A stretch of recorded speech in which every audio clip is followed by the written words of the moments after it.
Hi friends, part 4ൻ്റെ കണ്ടിന്യൂവേഷനാണ് ഈ video. നമുക്ക് നോക്കാം ഉത്തരേന്ത്യൻ സമതലങ്ങളിലെ നൈസർഗിക സസ്യജാലങ്ങൾ. ഉത്തരേന്ത്യൻ സമതലത്തിലെ നൈസർഗിക സസ്യജാലങ്ങൾക്കും ഏറെ വൈവിധ്യമുണ്ട്. ഭൂപ്രകൃതി, കാലാവസ്ഥ, മണ്ണിൻ്റെ സ്വഭാവം എന്നീ ഘടകങ്ങളാണ് നൈസർഗിക സസ്യജാലങ്ങളിലെ ഈ വൈവിധ്യത്തിന് കാരണം. മനുഷ്യൻ്റെ ഇടപെടലുകളില്ലാതെ ദീർഘകാലം ഒരു പ്രദേശത്തെ മണ്ണിനെയും കാലാവസ്ഥയെയും മാത്രം അനുകൂല ഘടകങ്ങളാക്കി വളരുന്ന സസ്യങ്ങളാണ് നൈസർഗിക സസ്യജാലങ്ങൾ എന്നറിയപ്പെടുന്നത്. ഉത്തരേന്ത്യൻ സമതലത്തിൽ പൊതുവെ കാണപ്പെടുന്ന നൈസർഗിക സസ്യജാലങ്ങളാണ് ഉഷ്ണമേഖലാ ഇലപൊഴിയും വനങ്ങൾ, ഉഷ്ണമേഖലാ മുൾക്കാടുകൾ, ചതുപ്പുനില വനങ്ങൾ. ഉഷ്ണമേഖലാ ഇലപൊഴിയും വനങ്ങളെ രണ്ടായി തിരിക്കാം. 1. വരണ്ട ഇലപൊഴിയും കാടുകൾ. 2. ആർദ്ര ഇലപൊഴിയും കാടുകൾ. ഉഷ്ണമേഖല ആർദ്ര ഇലപൊഴിയും കാടുകളുടെ ഇമേജ് മുകളിൽ തന്നിട്ടുണ്ട്. 70 സെൻറ്റിമീറ്ററിനും 100 സെൻറ്റിമീറ്ററിനും ഇടയിൽ വാർഷിക മഴ ലഭിക്കുന്ന പ്രദേശങ്ങളിലാണ് വരണ്ട ഇലപൊഴിയും കാടുകൾ കാണപ്പെടുന്നത്. വരണ്ട അന്തരീക്ഷ സ്ഥിതിയിൽ ഏകദേശം 6 മുതൽ 8 ആഴ്ച വരെ ഈ സസ്യങ്ങൾ ഇലപൊഴിക്കുന്നു.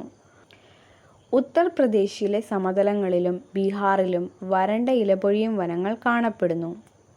100 സെൻറ്റിമീറ്ററിനും 200 സെൻറ്റിമീറ്ററിനും ഇടയിൽ വാർഷിക മഴ ലഭിക്കുന്ന ടെറായ് ഭാബർ മേഖല ഉൾപ്പെടുന്ന സിവാലിക് താഴ്വര, ഒഡീഷയിലെയും പശ്ചിമ ബംഗാളിലെയും ചില ഭാഗങ്ങൾ എന്നിവിടങ്ങളിലാണ് ആർദ്ര ഇലപൊഴിയും കാടുകൾ കാണപ്പെടുന്നത്.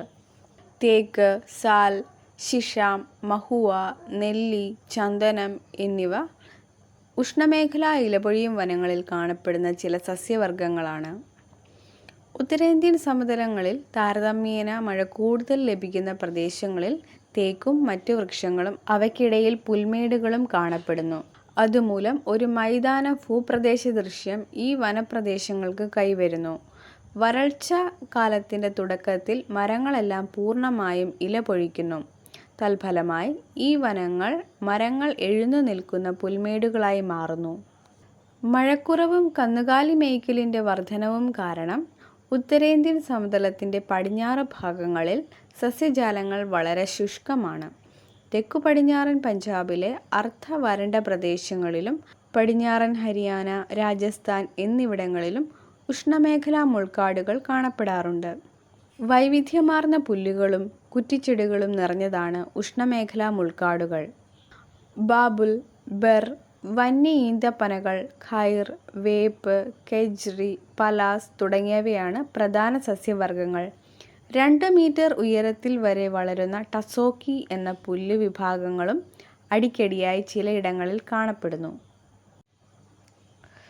രാജസ്ഥാനിലെ വിശാലമായ ഉപ്പുപാടങ്ങൾ, ശുദ്ധജല തടാകങ്ങൾ, ഗംഗാ സമതലത്തിലെ ശുദ്ധജല ചതുപ്പുകൾ, ബ്രഹ്മപുത്ര നദിയുടെ പ്രളയ സമതലങ്ങൾ, സുന്ദർബൻ ഡെൽറ്റ പ്രദേശങ്ങൾ എന്നിവിടങ്ങളിൽ കാണപ്പെടുന്ന സ്വാഭാവിക സസ്യജാലങ്ങളാണ് ചതുപ്പുനില വനങ്ങൾ.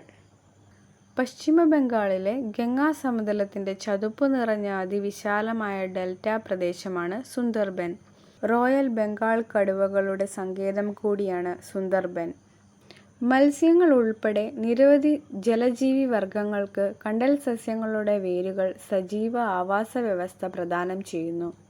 വൈവിധ്യമാർന്ന പക്ഷികളുടെ അഭയകേന്ദ്രം കൂടിയാണ് ഈ കണ്ടൽ കാടുകൾ. സുന്ദരി എന്ന ഇനം കണ്ടൽ ചെടികൾ സുന്ദർബൻ ഡെൽറ്റയുടെ പ്രത്യേകതയാണ്. സുന്ദർബൻ ഡെൽറ്റയുടെ ഇമേജ് താഴെ തന്നിട്ടുണ്ട്. നെക്സ്റ്റ് പേജിൽ തന്നിട്ടുള്ളത് ഇന്ത്യയിലെ പ്രധാന നൈസർഗിക സസ്യജാലങ്ങളുടെ വിതരണക്രമം മനസ്സിലാക്കി തരുന്ന ഒരു മാപ്പാണ്. അതും കൂടി ഒന്ന് നോക്കാം. എന്തൊക്കെ കാണിച്ചിട്ടുണ്ട് ഇതിൽ? കണ്ടൽക്കാടുകളുണ്ട്, പർവ്വത വനങ്ങൾ ഗ്രീൻ കളറിൽ, ലൈറ്റ് ഗ്രീൻ, ഉഷ്ണമേഖലാ ഇലപൊഴിയും വനങ്ങളുണ്ട്, ഉഷ്ണമേഖലാ നിത്യഹരിത വനങ്ങൾ ഡാർക്ക് ഗ്രീൻ, ഉഷ്ണമേഖലാ മുൾക്കാടുകളുണ്ട്, ഉത്തരേന്ത്യൻ സമതലമുണ്ട്. ഓക്കെ, അപ്പം ബാക്കി നമുക്ക് നെക്സ്റ്റ് ക്ലാസ്സിൽ നോക്കാം.